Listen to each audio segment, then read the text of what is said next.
Hello मित्रों, कैसे हैं आप सभी। देखिए, इससे पहले हमने यूनिट 1 और यूनिट 2 की क्लास पहले ही ले चुके हैं, जिसमें हमने बीए सेमेस्टर 1 जियोग्राफी के इकाई नंबर 1 और इकाई नंबर 2 की चर्चा की थी। और आज हम बात करने वाले हैं इकाई नंबर 3 की, यूनिट नंबर 3 की। यूनिट नंबर 3, अपर्दन चक्र और स्थलाकृतियाँ, एक important concept of physical geography. ये टॉपिक सिर्फ पढ़ने का नहीं है, समझने का है कि पृथ्वी की सतह समय के साथ कैसे बदलती रहती है। आज से हम सिंपल लैंग्वेज में स्टेप बाय स्टेप पूरा कॉन्सेप्ट क्लियर कर लेंगे। देखिए, यूनिट 1 और यूनिट 2 एक आधार क्रिएट करती है फिजिकल ज्योग्राफी को पढ़ने का। अब जब आप स्थलाकृतियों के बारे में पढ़ेंगे, जब आप अपर्दन चक्र को पढ़ेंगे, तो बहुत ज़रूरी है कि आपने यूनिट 1 और 2 को रिवाइज किया हो। तो उसकी क्लास को भी रिवाइज कर लीजिएगा, रिविजन कर लीजिएगा। तो ध्यान लगाइए और इस क्लास को शुरू कीजिए। देखिए, सबसे पहले हम बात करने वाले हैं सिलेबस की। तो सिलेबस तो वैसे सिलेबस की अलग से क्लास आई थी, उसमें आपने सिलेबस देख लिया होगा। वैसे भी नहीं देगा तो स्क्रीनशॉट ले लीजिएगा इसका, है ना। चलिए, तो अपर्दन चक्र। देखिए, अपर्दन चक्र का अर्थ क्या होता है और अवधारणा क्या है इसकी, यानी कि साइकिल ऑफ इरोजन, मीनिंग क्या है, कॉन्सेप्ट क्या है, ये पूरा समझने वाले हैं। सबसे पहले ये समझ लो कि अपर्दन चक्र, साइकिल ऑफ इरोजन का मतलब है भूमि की आकृतियाँ समय के साथ कैसे बदलती रहती हैं। यह एक क्रमिक प्रक्रिया है जिसमें स्थल रूप धीरे धीरे विकसित होते हैं, यानी ग्रेजुअल प्रोसेस होता है। टाइम के साथ धीमे धीमे ये डेवलप होते हैं, विकसित होते हैं। क्या? अपर्दन चक्र। क्या चेंज हो रहा है? भूमि की आकृतियाँ, ठीक है, शेप्स ऑफ अवर लैंड। यह यात्रा शुरू होती है उत्थान से, धीरे धीरे समतलीकरण की ओर बढ़ती है। उत्थान होता है फिर समतलीकरण हो जाता है, यानी अपलिफ्टिंग देन लेवलिंग। इस पूरे चक्र में अंतर्जात शक्तियाँ और बहिर्जात शक्तियाँ दोनों मिलकर काम करती हैं। देखिए, इससे पहले जो यूनिट 2 था उसमें अंतर्जात बहिर्जात शक्तियों के बारे में बात की थी। अगर आपको उसका अर्थ मालूम है तो आपको मालूम भी हो जाएगा कि क्या काम कर रही है ये शक्तियाँ, है ना। परिवर्तन 1 2 3 दिन में नहीं होता है, बल्कि दीर्घकालिक रूप से होता है। ऐसा नहीं कि 2 दिन में 3 दिन में आपको परिवर्तन दिखाई दे जाएगा, नहीं, वो आपको लॉन्ग टर्म है, लॉन्ग टर्म प्रोसेस है ये। भू आकृतिक बदलाव में टाइम लगता है, ये वही टाइम है, दीर्घकालिक टाइम। यहाँ समय की भूमिका सबसे ज्यादा महत्वपूर्ण होती है। इसी कारण अपर्दन चक्र को भू आकृति विज्ञान यानी कि जियोमॉर्फोलॉजी का मूल सिद्धांत माना जाता है। इस अवधारणा से हम स्थल रूपों के जीवन चक्र, life cycle of land forms को समझ पाते हैं। देखिए, ये जो एक चक्र चल रहा है, इसको हम क्या समझ पाते हैं इसके थ्रू? इसके थ्रू हम जो हमारी लैंड फॉर्म है, जो हमारे स्थल रूप है, उनका जीवन चक्र समझ पाते हैं, लाइफ साइकिल समझ पाते हैं। इस पूरे विकास में नदियाँ, जिनकी भूमिका सबसे प्रमुख मानी जाती है। अपर्दन चक्र इस मान्यता पर आधारित है कि कुछ समय के लिए भूगर्भीय स्थिरता बनी रहती है। चक्र का अंतिम लक्ष्य होता है लगभग समतल भूमि, जिसे पेनीप्लेन कहा जाता है। अंतिम जो लक्ष्य है, जो उसका लास्ट स्टेप होता है, वो होता है पेनीप्लेन, समतल भूमि, ठीक है। इसलिए मित्रों, अपर्दन चक्र की अवधारणा हमें ये समझाती है कि पृथ्वी की सतह स्थिर नहीं बल्कि निरंतर परिवर्तनशील है। Dynamic earth surface. आई बात समझ में कि अपर्दन चक्र किसे कहा जाता है। चलिए फिर आगे बात करते हैं WM डेविस का अपर्दन चक्र। WM डेविस ने भी अपनी कुछ अवधारणाएं दी है, कुछ परिभाषाएं दी है। उनके अनुसार अपर्दन चक्र का क्या मतलब होता है ये जान लेते हैं। मित्रों, अब उस व्यक्ति की जिसने अपर्दन चक्र को सबसे पहले व्यवस्थित रूप से समझाया था, वो कौन था? WM डेविस, उसकी बात करेंगे। डेविस का सिद्धांत आधुनिक भू आकृति विज्ञान का आधार माना जाता है। किसका? मॉडर्न जियोमॉर्फोलॉजी का। उन्होंने कहा कि भूमि का विकास 3 चीजों पर निर्भर करता है: संरचना, प्रक्रिया और समय। किसने कहा? WM डेविस ने। क्या कहा? भूमि का विकास 3 चीजों पर निर्भर करता है। कौन सी है वो 3 चीजें? संरचना, प्रक्रिया और समय। Structure, process, time. डेविस मानते हैं कि सबसे पहले भूमि का पूर्ण उत्थान होता है, यानी कंप्लीट अपलिफ्ट होता है। पूरी तरीके से भूमि उत्थान की ओर बढ़ती है, अपलिफ्ट की ओर बढ़ती है। आपको डायग्राम में अच्छे से समझ में आ रहा होगा कि जो फर्स्ट प्रोसेस है वो बहुत दिखाई गई है कि जो चट्टान है वो एकदम बड़ी है, उसका उत्थान हो चुका है, वो बहुत ऊंचाई पर है, ठीक है, उच्चावच है उसमें, लेकिन धीमे धीमे वो कटती जाती है, उसका अपर्दन होता जाता है। इसके बाद अपर्दन की प्रक्रिया शुरू होती है।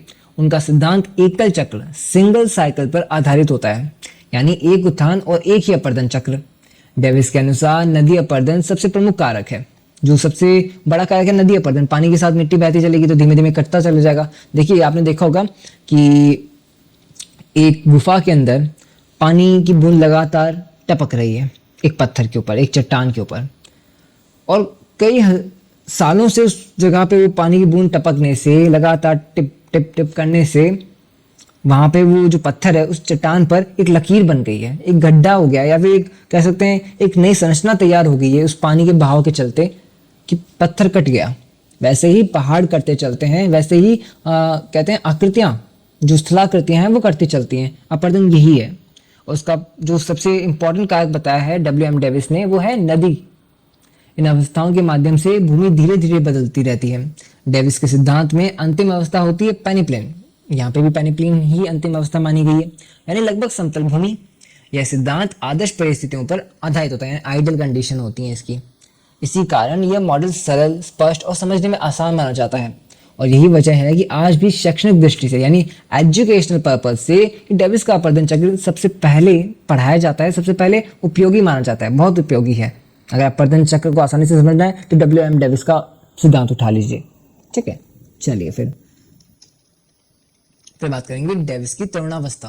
देखिए, यूथ स्टेज ऑफ डेविस। मित्रों, अब हम पहुंचते हैं डेविस के अपरदन चक्र की पहली अवस्था में, यानी कि जो अपरदन चक्र चल रहा है डेविस के अनुसार, उनके अनुसार कुछ चरण आते हैं, कई अवस्थाएं आती है, और उस अवस्था में पहली अवस्था है तरुणावस्था, यूथ स्टेज, जिसे अपन युवा अवस्था भी कह सकते हैं।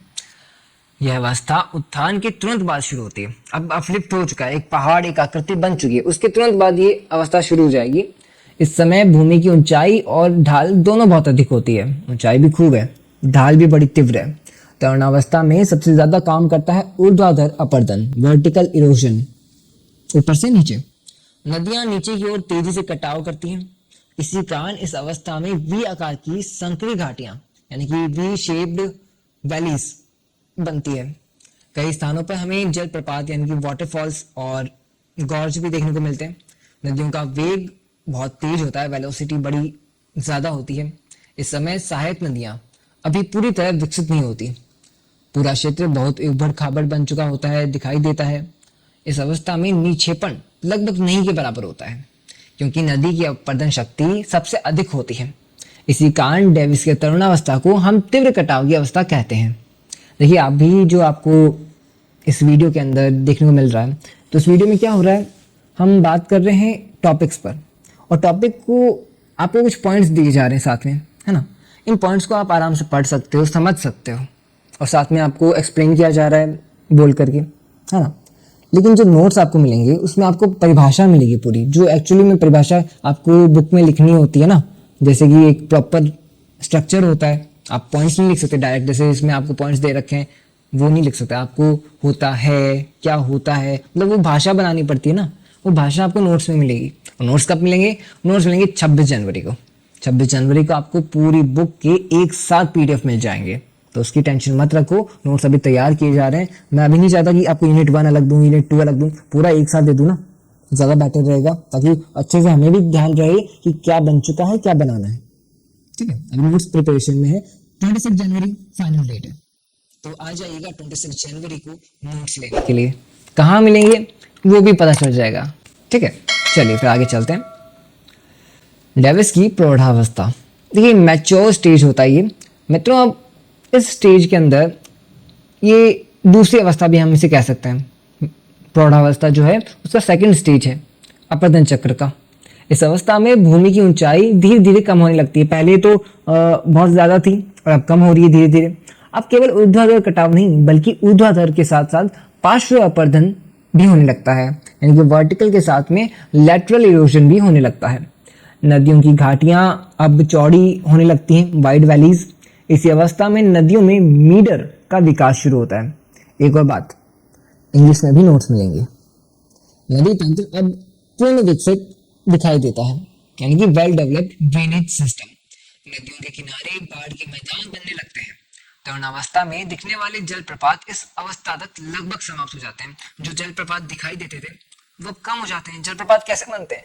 जब कोई ऊंचाई से वो झरना, वो पानी गिर रहा होता है तो जलप्रपात बन जाता है, झरना बन जाता है, क्योंकि बहुत तेजी से ऊपर से गिर रहा है। बट वो ऊंचाई तो कम होती गई, तब ऊंचाई कम होने से झरना भी कहाँ रहेगा, वो जलप्रपात कहाँ ही रहेगा, वो झरना तो नहीं रहेगा, तो वो कम होने लगते हैं, बहुत समाप्त हो जाते हैं।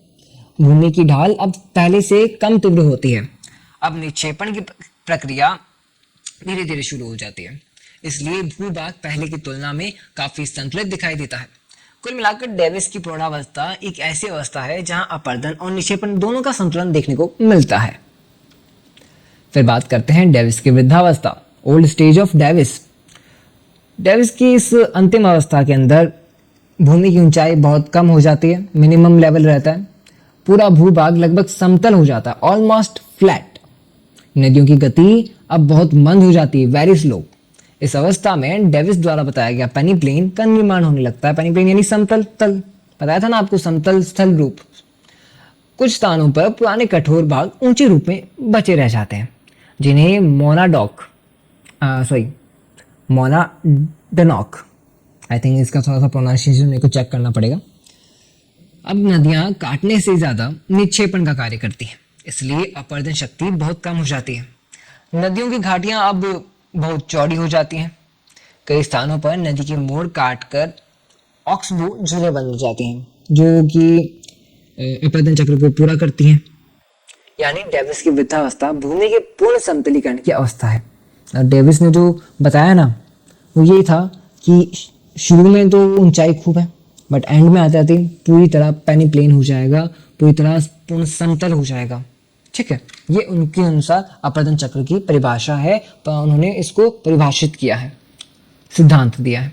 तो डेविस सिद्धांत की आलोचना भी कर लेते हैं, क्रिटिसिज्म, यानी क्या उनकी कमियां रही इस सिद्धांत के अंदर। मतलब अब तक हमने डेविस का अपरदन चक्र समझा, लेकिन अब हर सिद्धांत की तरह इसकी भी कुछ सीमाएं होती है, लिमिटेशंस होती हैं। सबसे पहली आलोचना यह है कि डेविस ने समय की कोई स्पष्ट सीमा नहीं बताई, कोई फिक्स टाइम लिमिट नहीं बताया।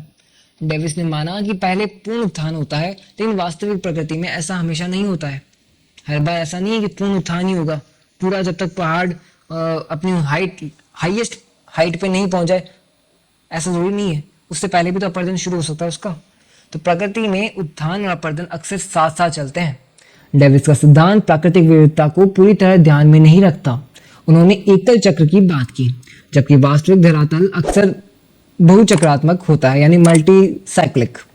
डेविस ने जलवायु के प्रभाव को लगभग नजरअंदाज कर दिया, जबकि सूर्य, आर्द्र या हिमालयी क्षेत्रों में अपरदन की प्रक्रिया अलग अलग होती है। इसी तरह संरचनात्मक भिन्नताओं को भी पर्याप्त महत्व नहीं दिया गया। मतलब कितनी कमियां आ गई यार इसके अंदर, इस वजह से ये थोड़ा सा कम माना जाता है। ये इस कारण कई वास्तविक भू आकृतियां डेविस मॉडल से मेल नहीं खाती। इसलिए कहा जाता है कि डेविस का सिद्धांत अत्यधिक सैद्धांतिक है, हाईली थ्योरिकल।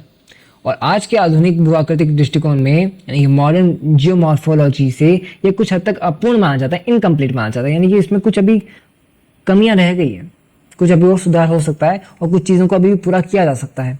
लेकिन फिर भी शिक्षण की दृष्टि से डेविस का सिद्धांत, जो डेविस का सिद्धांत है, आज भी बहुत महत्वपूर्ण है, बहुत ज़्यादा पढ़ा जाता है, क्योंकि इनका पहला सिद्धांत था भाई इससे रिलेटेड। फिर बात करेंगे वॉल्टर पैंक का अपरदन चक्र। इसके बाद में एक और जन आते हैं जो अपना सिद्धांत लेकर के आते हैं। विद्वान की बात कर रहे हैं, उनका नाम है वॉल्टर पैंक। पैंक का सिद्धांत असल में डेविस सिद्धांत की आलोचना से जन्म लेता है। पैंक ने कहा कि प्रकृति में उत्थान और अपरदन अलग अलग नहीं है, बल्कि साथ साथ चलते हैं, at the same time. Davis ने जहां पूर्ण उत्थान की बात की, वहीं पैंक ने माना कि उत्थान की दर हमेशा एक जैसी नहीं होती, रेट ऑफ अपलिफ्ट।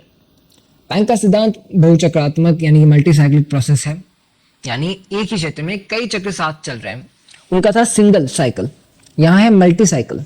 ओके, इस सिद्धांत में ढालों के विकास को सबसे ज्यादा महत्व दिया गया है। पैंक का मॉडल डेविस की तुलना में यथार्थ के अधिक निकट माना जाता है, यानी मोर रियलिस्टिक माना जाता है। पैंक का जो है ना सिद्धांत, वो थोड़ा सा ज्यादा रिजल्ट कहते हैं रियल माना जा रहा है, कि हाँ ये वास्तविकता के बड़ा नजदीक है, सच हो सकता है, ऐसा माना जाता है। यहाँ समय को अलग से नहीं बल्कि प्रक्रिया के साथ जोड़ा गया है। पैंक का दृष्टिकोण प्रक्रिया प्रधान है, न कि केवल रूप प्रधान। उन्होंने कहा कि हर क्षेत्र का विकास उसकी स्थानीय परिस्थितियों पर निर्भर करता है। इसी कारण पैंक का अपरदन चक्र आधुनिक भू आकृतिक दृष्टि से ज्यादा अनुकूल माना जाता है। देन अगला बात करते हैं अपन। अगली बात हो रही है पैंक की मूल अवधारणा की, बेसिक कॉन्सेप्ट ऑफ पैंक। मतलब हम समझते हैं पैंक की मूल सोच, यानी बेसिक कॉन्सेप्ट ऑफ पैंक पैंक के अनुसार उत्थान और अपवर्तन एक दूसरे के विरोधी नहीं है, बल्कि संतुलन में चलते हैं। बताया ना मैंने, साथ साथ चलते हैं, बैलेंस में चलते हैं। उन्होंने कहा कि भूमि का विकास इस बात पर निर्भर करता है कि उत्थान और अपवर्तन में से कौन कितना तेज है। अपवर्तन ज्यादा तेज है या उत्थान ज्यादा तेज है, ये उनकी बात पर निर्भर करता है, आधार है ये उनका। पैंक ने ढाल प्रतिस्थापन की अवधारणा दी, यानी पुरानी ढालें धीरे धीरे नई ढालों से बदल जाती हैं। उनके अनुसार समांतर ढालें विकसित होती हैं, यानी पैरेलल स्लोप्स सिर्फ छोटी हो जाती हैं। पैंक ने माना कि भूमि की ऊंचाई जो है सीधे जुड़ी होती है उत्थान की दर से। उन्होंने भूमि विकास को 5 अवस्थाओं में समझाया। कितनी? 5 अवस्थाओं में। पैंक के अनुसार नदी अपवर्तन हर समय सक्रिय रहता है, कभी रुकता नहीं है। इस सिद्धांत में संरचना को कम और प्रक्रिया को ज्यादा महत्व दिया गया है, इसलिए पैंक का मॉडल बहुचक्रात्मक स्वरूप वाला माना जाता है। कुल मिलाकर पैंक की अवधारणा प्रकृति को जैसा है वैसा समझने की कोशिश करती है, ना कि उसे किसी तय ढांचे में बांधने की। आई बात समझ में? चलिए फिर आगे चलते हैं अपन पैंक की वृद्धि अवस्था की तो, यानी कि ग्रोथ स्टेज ऑफ पैंक। इस अवस्था में उत्थान की गति अपवर्तन से कहीं ज्यादा तेज होती है। उत्थान जो है वो ज्यादा तेज हो रहा है, किससे? अपवर्तन से, इरोजन से। मतलब धरातल लगातार ऊंचा उठता जा रहा होता है, इसी कारण भूमि की ऊंचाई लगातार बढ़ती जाती है। यहाँ ढालें बहुत तीव्र और उत्तल होती हैं, ओके, यानी कि स्टीप एंड कॉन्वेक्स स्लोप्स। नदियाँ इस अवस्था में बहुत तेजी से कटाव करती हैं, यानी तीव्र नदी अपरदन होता है। नदियों द्वारा वी आकार की गहरी घाटियां बनती हैं। पूरा क्षेत्र एक तरह से पर्वत स्वरूप ले लेता है। इस अवस्था में अपरदन शक्ति बहुत अधिक होती है। भूमि अभी अस्थिर स्थिति में रहती है, यानी कि अनस्टेबल रहती है, इसलिए निक्षेपण लगभग न के बराबर होता है। कुल मिलाकर के पैंक के सिद्धांत जो है, पैंक की वृद्धि अवस्था भूमि के तेज विकास और तेज परिवर्तन की अवस्था है। ऐसे आजकल ठंड खूब हो रही है ना, जनवरी के महीने में अच्छी खासी ठंड पड़ रही है। जो नवंबर दिसंबर में ठंड नहीं पड़ी वो जनवरी में पड़ रही है, तभी टोपी लगा के बैठे हैं, टोपा लगा के बैठे हैं, है ना। चलिए फिर नेक्स्ट टॉपिक है पैंक की संतुलन अवस्था। बस 2-4 टॉपिक और बचे होंगे मेरे ख्याल से, है ना। चलिए इनको भी कंप्लीट करते हैं। देखिए इस अवस्था में, यानी कि पैंक की संतुलन अवस्था में उत्थान और अपवर्तन दोनों की गति लगभग बराबर हो जाती है। इसलिए भूमि की ऊंचाई न तो बहुत बढ़ती है और न ही तेजी से घटती है, यानी धरातल एक तरह से स्थिर हो जाता है। इस अवस्था में सीधे ढाल का विकास होता है। यहाँ ढाल प्रतिस्थापन की प्रक्रिया सक्रिय रहती है। नदियां अब भी सक्रिय रहती हैं, लेकिन उनकी कटाव शक्ति अब नियंत्रित हो जाती है। इस समय अपवर्तन मुख्य क्रिया बनी हुई रहती है। मतलब जो ये अवस्था है ये इनकी मध्यवर्ती अवस्था के रूप में जानी जाती है, ठीक है। अब फिर बात करेंगे अपन नदी कार्य का भू आकृतिक महत्व, यानी कि geomorphic significance of river work. नदी का क्या इसमें रोल है? तो देखिए नदियां पृथ्वी की सतह को कैसे आकार देती हैं ये भी हम समझेंगे। नदी सबसे महत्वपूर्ण बहिर्जात कारक है, यही बहिर्जात कारकों में ये आता है, मोस्ट इंपॉर्टेंट एक्सोजेनिक एजेंट। नदी का कार्य मुख्य रूप से 3 भागों में देखा जाता है, ऊपरी, मध्य और निचला, अपर, मिडल एंड लोअर। नदियां 3 मुख्य कार्य करती हैं, प्रमुख कार्य करती हैं। अपवर्तन का कार्य करती हैं, परिवहन का कार्य करती हैं, निक्षेपण का कार्य करती हैं, इरोजन, ट्रांसपोर्टेशन एंड डिपोजिशन। इन तीनों प्रक्रियाओं से धरातल पर स्थल रूपों का क्रमिक विकास होता है। नदी के कारण नदी प्रोफाइल का निर्माण होता है। मानव सभ्यता सीधे तौर पर नदियों से जुड़ी हुई है, क्योंकि कृषि और मानव बसावट का आधार नदियां ही हैं। नदियां भू-आकृतिक चक्र को पूरा करने में महत्वपूर्ण भूमिका निभाती हैं। नदी का कार्य एक निरंतर परिवर्तन की प्रक्रिया है, यानी कॉन्टिन्यूअस चेंज। इसलिए भूगोल के अध्ययन में नदी कार्य को केंद्रीय भूमिका, यानी कि सेंट्रल रोल इन ज्योग्राफी दी जाती है। का जो भूमिका है ना, क्या दी जा रही है? इसको केंद्रीय भूमिका दी जा रही है। फिर बात करते हैं ऊपरी भाग की नदी स्थलाकृतियां। ठीक है मित्रों, जो ऊपरी भाग है यानी कि अपर कोर्स है ऑफ रिवर, इस भाग में ऊर्ध्वाधर अपवर्तन सबसे अधिक प्रमुख होता है, यानी कि वर्टिकल इरोजन। इसी कारण यहाँ वी आकार की घाटियां बनती है। तेज कटाव के कारण गॉर्ज बनते हैं, कैनियन बनते हैं, कैनियन का विकास होता है। ऊपरी भाग में अक्सर जलप्रपात देखने को मिलता है, यानी कि वाटरफॉल्स। नदी की तीव्र धारा से रैपिड्स का निर्माण हो जाता है। नदी तल में पॉथहोल्स भी पाए जाते हैं। ओके, इस भाग में नदी की ढाल और वेग दोनों बहुत अधिक होता है, किसमें? ऊपरी भाग में। इसलिए निक्षेपण लगभग न के बराबर होता है। यह क्षेत्र अधिकतर पर्वतीय क्षेत्र में पाया जाता है। कुल मिलाकर नदी का ऊपरी भाग युवा अवस्था को दर्शाता है, यूथ स्टेज, है ना। मध्य भाग की भी बात कर लेते हैं। तो मिडिल कोर्स ऑफ रिवर, इस भाग में पार्श्व अपरदन लैटरल इरोजन सबसे अधिक प्रमुख होता है, यानी कि उसमें तो ज्यादा वर्टिकल ऊपरी भाग में, यहाँ हो रहा है पार्श्व यानी कि लैटरल इरोजन। नदी अब सीधे नीचे नहीं बल्कि बगल बगल में कटाव करने लगती है। इसी कारण नदी में मिडल का साफ साफ विकास दिखाई देता है। मिडल बढ़ते बढ़ते कभी ऑक्सबो झील का निर्माण कर लेते हैं, मतलब ऑक्सबो झील का निर्माण हो जाता है मिडल के थ्रू। ओके, तो नदी की जो वेदिकाएं हैं वो भी देखने को मिल जाती हैं इसमें। रिवर की जो टेरेसेस है ना वो भी देखने को मिल जाती हैं। नदी के दोनों किनारों पर बाढ़ के मैदान का विकास होने लगता है, यानी कि फ्लड प्लेन्स हो जाते हैं। नदी की गति अब पहले से ही कम हो जाती है क्योंकि शुरू हो चुका है ना अब तो अपरदन। इसी कारण निक्षेपण की प्रक्रिया शुरू हो जाती है। निक्षेपण समझ गए ना, डिपोजिशन। घाटियां चौड़ी और उथली हो जाती हैं। यह क्षेत्र मानव बसावट के लिए अनुकूल माना जाता है, ह्यूमन सेटलमेंट के लिए। कौन सा क्षेत्र? मध्य भाग की नदी स्थलाकृतियां वाला जो क्षेत्र है वो वाला।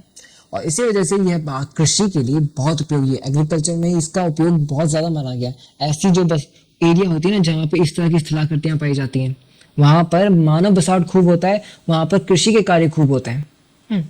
चलिए फिर आगे चलते हैं अपन निचले भाग की नदी स्थलाकृतियों को पढ़ते हैं।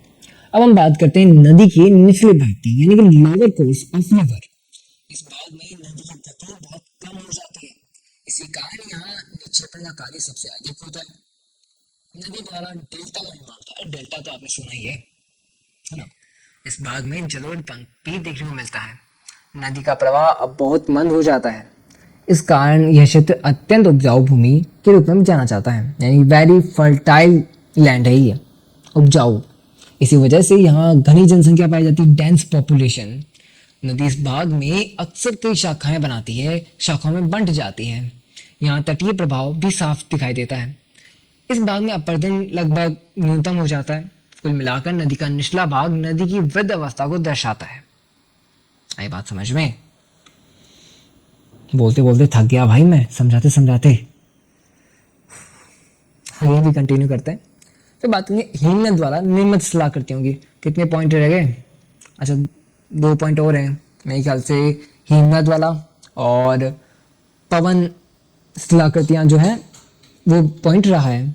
तो हिमनद और पवन, बस ये 2 पॉइंट रहे, फटाफट से कंप्लीट कर लेंगे अपन, है ना।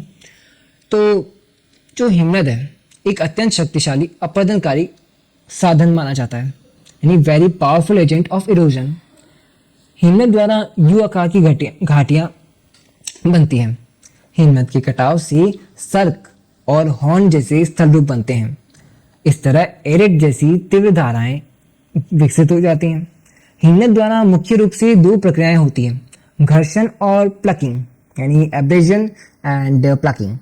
इन प्रक्रियाओं से भूमि का तेज अपरदन होता है। हिमनद अपरदन के साथ साथ निक्षेपण भी करता है। इसके कारण हिमोड का निर्माण होता है। क्या? मोरेन्स का। हिमनदीय निक्षेपणों से ड्रमलिन और एस्कर जैसे स्थल रूप बनते हैं। ये स्थलाकृतियां अधिकतर पर्वतीय और ध्रुवीय क्षेत्र में पाई जाती हैं। इसलिए हिमनदीय स्थलाकृतियां भू आकृतिक विविधता को दर्शाती हैं, यानी कि जियोमॉर्फिक डाइवर्सिटी को दर्शाती हैं। और आज के समय में इनका संबंध जलवायु परिवर्तन से भी जुड़ा हुआ है, क्लाइमेट चेंज से तो बहुत ज्यादा जुड़ा हुआ है। ठीक है, अब लास्ट पॉइंट रहा है अपने इस यूनिट 3 का, इकाई नंबर 3 पूरी कंप्लीट हो जाएगी। बस एक पॉइंट और रहा है, इसको भी पढ़ लेते हैं।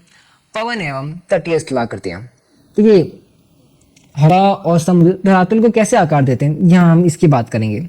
सबसे पहले पवन क्रिया की बात कर लेते हैं, यानी एओलियन प्रोसेस की। पवन मुख्य रूप से मरुस्थलीय क्षेत्रों में अधिक सक्रिय होता है, यानी डेजर्ट, थार का रेगिस्तान भाई। पवन द्वारा बरखान और सेफ टीले का निर्माण होता है। हवा के निक्षेपण से लॉयस का विस्तृत विकास होता है।